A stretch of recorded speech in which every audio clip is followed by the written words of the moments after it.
നമസ്കാരം. എല്ലാ പ്രിയ plus one തുല്യതാ പഠിതാക്കളെയും പ്ലസ് വൺ തുല്യതാ ഹിസ്റ്ററിയുടെ ഒരു പ്രധാന ക്ലാസ്സിലേക്ക് സ്വാഗതം ചെയ്യുന്നു. നമ്മൾ ഏറ്റവും പ്രധാനപ്പെട്ട ഒരു ചോദ്യമാണ് ഇന്ന് ഡിസ്കസ് ചെയ്യുന്നത്.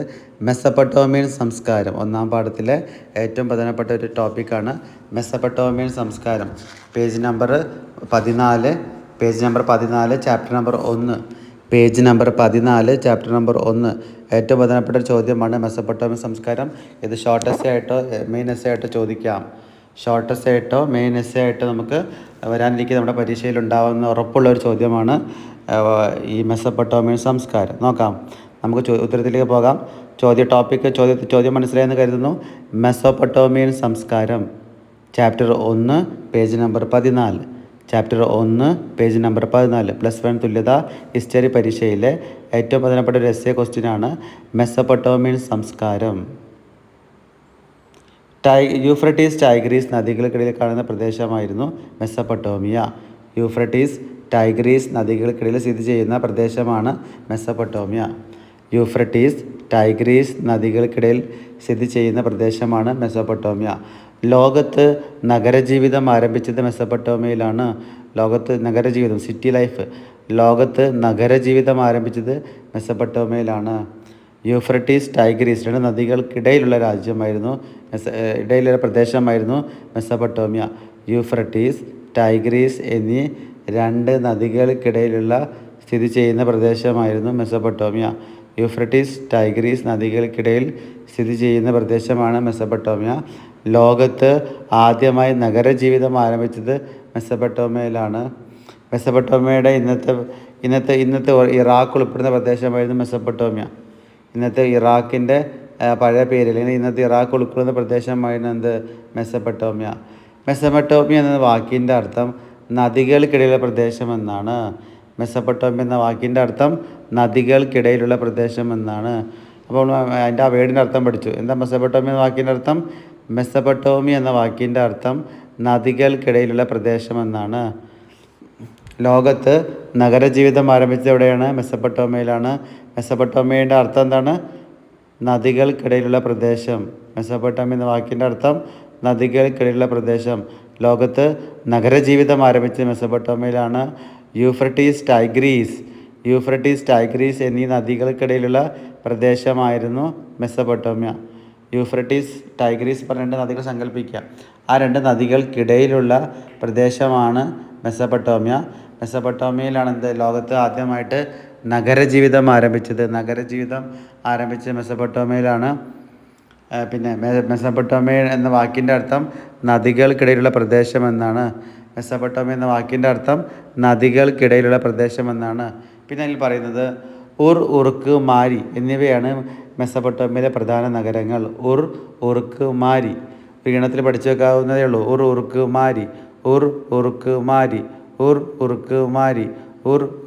മാരി എന്നിവയായിരുന്നു മെസപ്പൊട്ടോമിയയിലെ പ്രധാന നഗരങ്ങൾ. മെസപ്പൊട്ടോമിയയിലെ പ്രധാന നഗരങ്ങളുടെ പേരെന്തൊക്കെയാണ്? ഉർക്ക് മാരി. ഉറുക്കാണ്, അക്ഷരമാണ്. ഉർക്ക് മാരി ഇത് പേജ് നമ്പർ 14. ഉർക്ക് മാരി എന്നിവയായിരുന്നു മെസപ്പൊട്ടോമിയ സംസ്കാരത്തിൻ്റെ എന്താണ് പറഞ്ഞിരിക്കുന്നത്? ആ സംസ്കാരത്തിലെ പ്രധാന നഗരങ്ങളെ പരിചയപ്പെടുത്തുന്നത്. ഉർക്ക് മാരി എന്നിവയായിരുന്നു മെസപ്പൊട്ടോമിയയിലെ പ്രധാന നഗരങ്ങൾ. ഉർക്ക് മാരി എന്നിവയായിരുന്നു മെസപ്പൊട്ടോമിയയിലെ പ്രധാന നഗരങ്ങൾ. അതിൽ ഉറുക്ക് ക്ഷേത്ര നഗരമാണ്. ആ അക്ഷരം വെച്ച് മാച്ച് ചെയ്ത് പഠിക്കുക. ഉറുക്കിലെ കായും ക്ഷേത്രത്തിലെ കായും മാച്ച് ചെയ്ത് പഠിക്കുക. അപ്പോൾ ഉറുക്കാണ് ഒരു ക്ഷേത്ര നഗരമായിരുന്നു. ഇവിടെ പറയുന്നുണ്ട് ഉർക്ക് മാരിയാണ് എന്നിവയായിരുന്നത് മെസപ്പൊട്ടോമിയയിലെ പ്രധാന നഗരങ്ങൾ. ഉർക്ക് മാരി എന്നിവയായിരുന്നു മെസപ്പൊട്ടോമിയയിലെ പ്രധാന നഗരങ്ങൾ. ഇതിൽ ഉറുക്ക് എന്നത് ഒരു ക്ഷേത്ര നഗരമായിരുന്നു. ഉറുക്കിലെ ആ വേട് മനസ്സിലാക്കി പഠിക്കുക. ഉറുക്കിലെ കായും ക്ഷേത്രത്തിലെ കായും മാച്ച് ചെയ്ത് പഠിക്കുക. അപ്പോൾ ഓർമ്മയിൽ നിൽക്കും. അപ്പോൾ ഉറുക്ക് ആദ്യം 3 നഗരങ്ങളെ പരിചയപ്പെടുത്തുക. ഉർക്ക് മാരി എന്നിവയായിരുന്നു മെസപ്പൊട്ടോമിയയിലെ പ്രധാന നഗരങ്ങൾ. വീണ്ടും ഇതിൽ ഉറുക്ക് എന്താണ്? ഒരു ക്ഷേത്ര നഗരമായിരുന്നു. ഉർക്ക് മാരി ക്ഷേത്ര നഗരങ്ങളായിരുന്നു. ഇതിലെന്താണ്? ഉറുക്ക് എന്താണ്? ഒരു ക്ഷേത്ര നഗരമാണ്. ഒരു ക്ഷേത്ര നഗരം. ഉർക്ക് മാരി എന്നിവ പ്രധാന നഗരങ്ങളായിരുന്നെങ്കിൽ ഉറുക്ക് എന്താണ് ഒരു ക്ഷേത്ര നഗരമായിരുന്നു. അപ്പോൾ നമ്മൾ മെസ്സപ്പൊട്ടോമിയനെ കുറിച്ചിട്ട് പഠിച്ചത് എന്താണ്? ലോകത്ത് ആദ്യമായി നഗരജീവിതം ആരംഭിച്ചത് മെസ്സപ്പൊട്ടോമിയയിലാണ്. യൂഫ്രട്ടീസ് ടൈഗ്രീസ് നദികൾക്കിടയിൽ കാണുന്ന പ്രദേശമാണ് മെസ്സപ്പൊട്ടോമിയ. യൂഫ്രട്ടീസ് ടൈഗ്രീസ് നദികൾക്കിടയിൽ കാണുന്ന പ്രദേശമാണ് മെസ്സപ്പൊട്ടോമിയ. ലോകത്ത് ആദ്യമായി നഗരജീവിതം ആരംഭിച്ചത് മെസ്സപ്പൊട്ടോമിയയിലാണ്. പിന്നെ മെസ്സപ്പൊട്ടോമിയ എന്ന വാക്കിൻ്റെ അർത്ഥം നദികൾക്കിടയിലുള്ള പ്രദേശം എന്നാണ്. മെസ്സോപ്പൊട്ടോമിയ എന്ന വാക്കിൻ്റെ അർത്ഥം നദികൾക്കിടയിലുള്ള പ്രദേശം എന്നാണ്. മെസ്സപ്പൊട്ടോമിയയിലെ ജനങ്ങൾ പ്രധാനമായും വെങ്കലം കൊണ്ടുള്ള ആയുധങ്ങളും ഉപകരണങ്ങളാണ് നിർമ്മിച്ചത്. വെങ്കലം കൊണ്ടുള്ള ആയുധങ്ങളും ഉപകരണങ്ങളാണ് ആദ്യമായിട്ട് ഈ മെസ്സപ്പൊട്ടോമിയക്കാർ ഉപയോഗിച്ചത്. അതുകൊണ്ടാണ് എന്ത് ചെയ്യുന്നത്, ഈ സംസ്കാരത്തിന് വിളിക്കുന്ന പേരാണെന്ത്? വെങ്കലയുഗ സംസ്കാരം. മെസ്സപ്പൊട്ടോമിയ സംസ്കാരത്തിൻ്റെ മറ്റു പേരാണെന്ത്? വെങ്കലയുഗ സംസ്കാരം. അതിനുത്തരം എന്താ പറയുന്നത്? നമ്മൾ മെസ്സപ്പൊട്ടോമിയക്കാർ കൂടുതലായും വെങ്കലം കൊണ്ടുള്ള ആയുധങ്ങളോ ഉപകരണങ്ങളാണ് ഉപയോഗിച്ചത്. മെസ്സപ്പൊട്ടോമിയ നിവാസികൾ കൂടുതലായും വെങ്കലം അല്ലെങ്കിൽ ഓട് എന്നിവ ഉപയോഗിച്ചാണ് നിർമ്മിച്ചിരുന്നത്. മെസ്സപ്പൊട്ടോമിയ സംസ്കാരത്തിലെ ആയുധങ്ങളും ഉപകരണങ്ങളൊക്കെ വെങ്കലം കൊണ്ടുള്ള ആയുധങ്ങളും ഉപകരണങ്ങളും ഉപയോഗിച്ചത്. വെങ്കലം കൊണ്ടുള്ള ആയുധങ്ങളും ഉപകരണങ്ങളാണ് മെസ്സപ്പൊട്ടോമിയക്കാർ കൂടുതലായി ഉപയോഗിച്ചത്. അതുകൊണ്ടാണ് മെസ്സപ്പൊട്ടോമിയ സംസ്കാരം എന്ന് വിളിക്കാൻ കാരണം വെങ്കലയുഗ സംസ്കാരം. അപ്പോൾ മെസ്സപ്പൊട്ടോമിയ സംസ്കാരത്തിൻ്റെ മറ്റു പേരെന്താണ്? വെങ്കലയുഗ സംസ്കാരം. കാരണം എന്താണ്? അവർ പറഞ്ഞു ഈ മെസ്സപ്പൊട്ടോമിയക്കാരുടെ സംസ്കാരം മെസ്സപ്പൊട്ടോമിയയിൽ അവർ കൂടുതലായിട്ട് ഉപയോഗിച്ചത് എന്ത് ഉപകരണങ്ങളായിരുന്നു? വെങ്കലം കൊണ്ടുള്ള ഉപകരണങ്ങളും ആയുധങ്ങളാണ് അവർ ഉപയോഗിച്ചത്. അതുകൊണ്ടാണ് ഈ വെങ്കലയുഗ സംസ്കാരം കൂടി എന്നറിയപ്പെടുന്നത്. മെസ്സപ്പൊട്ടോമിയ സംസ്കാരത്തെ എന്ത് വിളിക്കുന്നുണ്ട് നമ്മൾ? വെങ്കലയുഗ സംസ്കാരം. എന്തുകൊണ്ടാണ്? മെസ്സപ്പൊട്ടോമിയക്കാർ കൂടുതലായും വെങ്കലം കൊണ്ടുള്ള ആയുധങ്ങളോ ഉപകരണങ്ങളാണ് ഉപയോഗിച്ചിരുന്നത്. വെങ്കലം കൊണ്ടുള്ള ആയുധങ്ങളോ ഉപകരണങ്ങളാണ് മെസ്സപ്പൊട്ടോമിയക്കാർ ഉപയോഗിച്ചിരുന്നത്. അതുകൊണ്ടാണ് പറഞ്ഞത് മെസ്സപ്പൊട്ടോമിയ സംസ്കാരത്തിൻ്റെ മറ്റൊരു പേരാണെന്ത്? വെങ്കലയുഗ സംസ്കാരം. മെസ്സപ്പൊട്ടോമിയ സംസ്കാരത്തിൻ്റെ മറ്റൊരു പേരാണെന്ത്? വെങ്കലയുഗ സംസ്കാരം. ഇത് നമ്മൾ പറയുന്നത് മെസ്സപ്പൊട്ടോമിയക്കാരുടെ ലിപി പറയുന്നുണ്ട്, ക്യൂണിഫോം ലിപി. മെസ്സപ്പൊട്ടോമിയക്കാരുടെ ലിപിയാണെന്ത്? ക്യൂണിഫോം ലിപി. മെസ്സപ്പൊട്ടോമിയയുടെ ലിപിൻ്റെ പേരാണ് ക്യൂണിഫോം. ആണ് ക്യൂണിഫോം ലിപി. ടെക്സ്റ്റ് ബുക്ക് 1 പേജ് നമ്പർ 17 പറയുന്നുണ്ട്. ടെക്സ്റ്റ് ബുക്ക് 1 പേജ് നമ്പർ 17 പറയുന്നുണ്ട് മെസ്സപ്പൊട്ടോമിയക്കാർ ക്യൂണിഫോം ലിപിയാണ് ഉപയോഗിച്ചിരുന്നത്. മെസ്സപ്പൊട്ടോമിയക്കാരുടെ ലിപി എന്താണ്? ക്യൂണിഫോം. മെസ്സപ്പൊട്ടോമിയക്കാർ ക്യൂണിഫോം ലിപിയാണ് ഉപയോഗിച്ചിരുന്നത്. ഇത് വലത്ത് നിന്ന് ഇടത്തോട്ടാണ് വായിക്കാറ്. വലത്ത് നിന്ന് ഇടത്തോട്ടാണ് ക്യൂണിഫോം ലിപി വായിക്കാറ്. മെസ്സപ്പൊട്ടോമിയ സംസ്കാരത്തിൻ്റെ എഴുത്തുവിദ്യയാണ് ക്യൂണിഫോം. മെസ്സപ്പൊട്ടോമിയ സംസ്കാരത്തിൻ്റെ എഴുത്തുവിദ്യയാണ് ക്യൂണിഫോം. മെസ്സപ്പൊട്ടോമിയ സംസ്കാരത്തിൻ്റെ എഴുത്തുവിദ്യയെ വിളിക്കുന്ന പേരാണ് ക്യൂണിഫോം. മെസ്സപ്പൊട്ടോമിയ സംസ്കാരത്തിൻ്റെ എഴുത്തുവിദ്യയാണ് ക്യൂണിഫോം.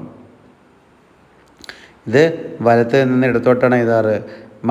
പ്രതലത്തിൽ കൂർത്ത തൂവൽ കൊണ്ടോ നാരായം കൊണ്ടോ അക്ഷരങ്ങൾ കോറിയിട്ട് അത് ചൂളയിൽ ചുട്ടെടുത്താണ് മെസ്സപ്പൊട്ടോമിയക്കാർ ഉപയോഗിച്ചിരുന്നത്? ക്യൂണിഫോം ലിപി ഉപയോഗിച്ച് നിർമ്മിച്ചത്. ക്യൂണിഫോം. ആണ് ഒന്ന് പറഞ്ഞ് ക്യൂണിഫോം ലിപി. മെസ്സപ്പൊട്ടോമിയക്കാർ ഉപയോഗിച്ചിരുന്ന ലിപിയായിരുന്നു ക്യൂണിഫോം ലിപി. മൺപ്രതലത്തിൽ നേരത്തെ തൂവൽ കൊണ്ടോ നാരായം കൊണ്ടോ അക്ഷരങ്ങൾ കോറിയിട്ട് അത് ചൂളയിൽ ചുട്ടെടുത്താണ് ഉണ്ടാക്കാറ്. ഓരോ അക്ഷരം ഉണ്ടാക്കി നമ്മുടെ അച്ച് പോലെ മൺപ്രതലത്തിൽ കൂർത്ത തൂവൽ കൊണ്ടോ നാരായം കൊണ്ടോ കോറിയിട്ടിട്ട് അത് ചൂളയിൽ ചുട്ടെടുത്ത് മെസ്സപ്പൊട്ടോമിയക്കാർ ക്യൂണിഫോം ലിപി നിർമ്മിച്ചത്. മൺപ്രതലത്തിൽ കൂർത്ത തൂവൽ കൊണ്ടോ നാരായം കൊണ്ടോ അക്ഷരങ്ങൾ കോറിയിട്ട് അത് ചൂളയിൽ ചുട്ടെടുത്താണ് ഉണ്ടാക്കാറ്. ഈ മെസ്സപ്പൊട്ടോമിയക്കാർ അവരുടെ ലിപിയായ ക്യൂണിഫോം ലിപി നിർമ്മിച്ചത് അങ്ങനെയായിരുന്നു. മൺപ്രതലത്തിൽ കൂർത്ത തൂവൽ കൊണ്ടോ നാരായം കൊണ്ടോ അക്ഷരങ്ങൾ കോറിയിട്ട് അത് ചൂളയിൽ ചുട്ടെടുത്താണ് മെസ്സപ്പൊട്ടോമിയക്കാർ അവരുടെ ലിപിയായ ക്യൂണിഫോം ലിപി നിർമ്മിച്ചിരുന്നത്. ഇത് മുകളിൽ നിന്ന് താഴോട്ട് കൂർത്തിരിക്കും. ഈ ലിപിൻ്റെ പ്രത്യേകതയാണ് മെസ്സപ്പൊട്ടോമിയ ലിപി മുകളിൽ നിന്ന് താഴോട്ട് കൂർത്തിരിക്കും. ക്യൂണിഫോം ലിപി മെസ്സപ്പൊട്ടോമിയയുടെ ലിപിയായിരുന്നു ക്യൂണിഫോം ലിപി മുകളിൽ നിന്ന് താഴേക്ക് കൂർത്തിരിക്കും. ക്യൂണിഫോം ലിപിക്ക് ആപ്പിൻ്റെ ആകൃതിയാണ്. ക്യൂണിഫോം ലിപി മുകളിൽ നിന്ന് താഴേക്ക് കൂർത്തിരിക്കും. യൂണിഫോമിൻ്റെ മുകളിൽ നിന്ന് താഴേക്ക് കൂർത്തിരിക്കും. മെസൊപ്പൊട്ടേമിയ ലിപിൻ്റെ പേരാണ് ക്യൂണിഫോം ലിപി. ക്യൂണിഫോം ലിപി മുകളിൽ നിന്ന് താഴോട്ട് കൂർത്തിരിക്കും. വലത്ത് നിന്ന് ഇടത്തോട്ടാണ് എഴുതുക. അതൊക്കെ പ്രത്യേകതയാണ്. വലത്ത് നിന്ന് ഇടത്തോട്ടാണ് എഴുതാറ്. ക്യൂണിഫോം ലിപി വലത്ത് നിന്ന് ഇടത്തോട്ടാണ് എഴുതാറ്. ക്യൂണിഫോം ലിപിക്ക് ആപ്പിൻ്റെ ആകൃതിയാണ്. ആപ്പിൻ്റെ ആകൃതിയാണ് ക്യൂണിഫോം ലിപിക്ക്. പിന്നെ പറഞ്ഞത് മൺപ്രതലത്തിൽ കൂർത്ത തൂവൽ കൊണ്ടോ നാരായം കൊണ്ടോ അക്ഷരങ്ങൾ കോറിയിട്ട് അത് ചൂളയിൽ ചുട്ടെടുത്തിടുന്നത് മെസൊപ്പൊട്ടേമിയക്കാർ അവിടെ ലിപിയായ ക്യൂണിഫോം ലിപി നിർമ്മിച്ചിരുന്നത്.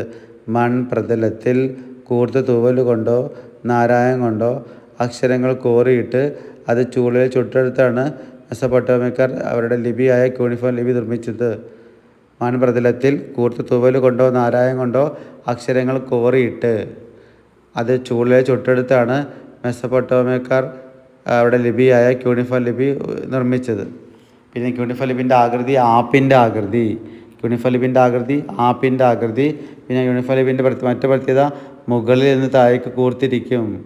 മുകളിൽ നിന്ന് താഴേക്ക് കൂർത്തിരിക്കും. അതാണ് എന്ത് ക്യൂണിഫോം ലിപിയുടെ പ്രത്യേകത വെച്ച് പറയുന്നത്. അപ്പോൾ ഈ ക്ലാസ് ഇവിടെ അവസാനിപ്പിക്കുന്നു. നമ്മൾ 2 കാര്യമാണ് ഡിസ്കസ് ചെയ്തത്. ഒന്ന് മെസൊപ്പൊട്ടേമിയ സംസ്കാരത്തെ വെച്ച് പഠിച്ചു. മെസൊപ്പൊട്ടേമിയ സംസ്കാരവും അതോടെ അവരുടെ ലിപിയായ ക്യൂണിഫോം ലിപിനെ കുറിച്ച് നമ്മൾ പരിചയപ്പെട്ടു. ഇമ്പോർട്ടൻ്റ് ആണ്, തള്ളിക്കളയരുത്. +1 തുല്യതാ ഹിസ്റ്ററി പരീക്ഷയിലെ ഏറ്റവും പ്രധാനപ്പെട്ട ഒരു ചോദ്യങ്ങളിൽ ഒന്നാണ് എന്ത് മെസൊപ്പൊട്ടേമിയൻ സംസ്കാരം. അപ്പോൾ ഈ ക്ലാസ് ആവർത്തിച്ച് കേട്ട് മനസ്സിലാക്കി പഠിക്കുക. എല്ലാവർക്കും നന്നായി മനസ്സിലാക്കാൻ കഴിയട്ടെ. പരീക്ഷയിൽ നല്ല മാർക്ക് വാങ്ങാൻ കഴിയട്ടെ. എല്ലാവിധ ആശംസകളും അറിയിച്ചുകൊണ്ട് ഈ ക്ലാസ് ഇവിടെ വൈൻഡപ്പ് ചെയ്യുന്നു. Thank you.